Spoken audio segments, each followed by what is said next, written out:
Hi friends, welcome to Kavikutti channel. இன்றைக்கி நம்ம பார்க்க போகிறது ஒரு சூப்பரான நாட்டுக்கோழி குழம்பு தான் இன்றைக்கி பார்க்க போகிறோம். இது எப்படி செய்யலான்னு பார்க்கலாம் வாங்க.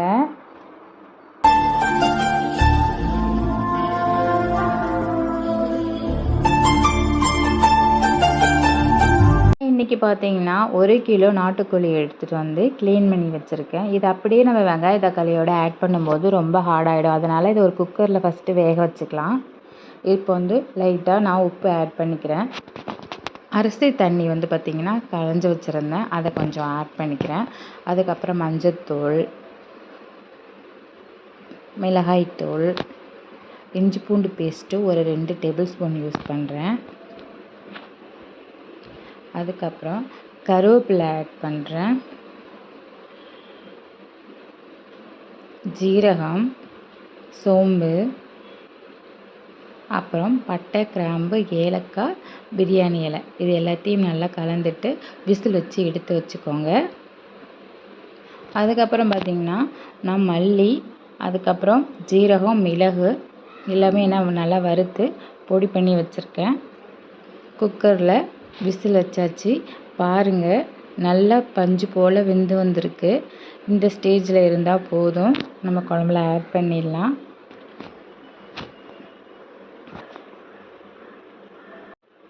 ரொம்பவே சூடாக இருக்குங்க, கையில் எடுக்க முடியல. நல்லா சூப்பராக வெந்து வந்திருக்கு. இப்போ நம்ம வந்து ஒரு கடாய் எடுத்துக்கலாம். அது நல்லா காஞ்சதுக்கு அப்புறம் பார்த்திங்கன்னா எண்ணெய் ஆட் பண்ணிக்கோங்க.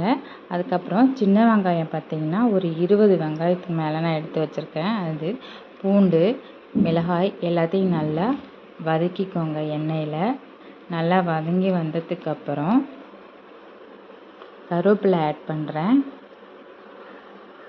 கருவேப்பிலை ஆட் பண்ணதுக்கப்புறம் தக்காளி வந்து பார்த்திங்கன்னா பொடியாக நறுக்கின தக்காளி ஒரு 3 ஆட் பண்ணுறேன். இதையும் நல்லா வதக்கிக்கோங்க. இஞ்சி பூண்டு பேஸ்ட்டு பார்த்திங்கன்னா ஆல்ரெடி நான் அரைச்சி வச்சுருக்கேன். அதில் 2 டேபிள் ஸ்பூன் வந்து இதில் ஆட் பண்ணுறேன். அதையும் நல்லா போட்டு வதக்கிக்கிட்டு உப்பு ஆட் பண்ணிக்கோங்க. தேவையான அளவு உப்பு, ஆல்ரெடி அதில் கொஞ்சம் போட்டிருக்கோம், இதில் கொஞ்சம் தேவையான அளவு உப்பு போட்டுக்கோங்க.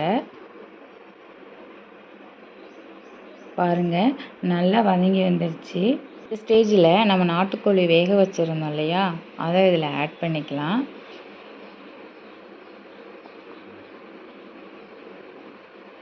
போட்டு எல்லாத்தையும் நல்லா மிக்ஸ் பண்ணிக்கோங்க. அதுக்கப்புறம் இந்த தண்ணி வச்சுருக்கோம்ல, அந்த தண்ணியையும் இதில் ஆட் பண்ணிக்கலாம்.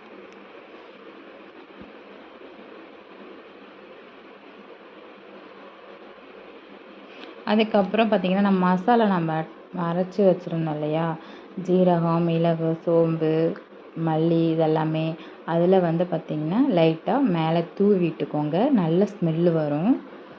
அதுக்கப்புறம் நம்ம வந்து தேங்காய் நல்லா நான் அரைச்சி வச்சுருக்கேன், அதையும் இதில் ஆட் பண்ணிக்கிறேன். தேங்காய் போட்டால் இன்னும் நல்லா டேஸ்ட்டாக இருக்கும் நாட்டுக்கோழி குழம்பு.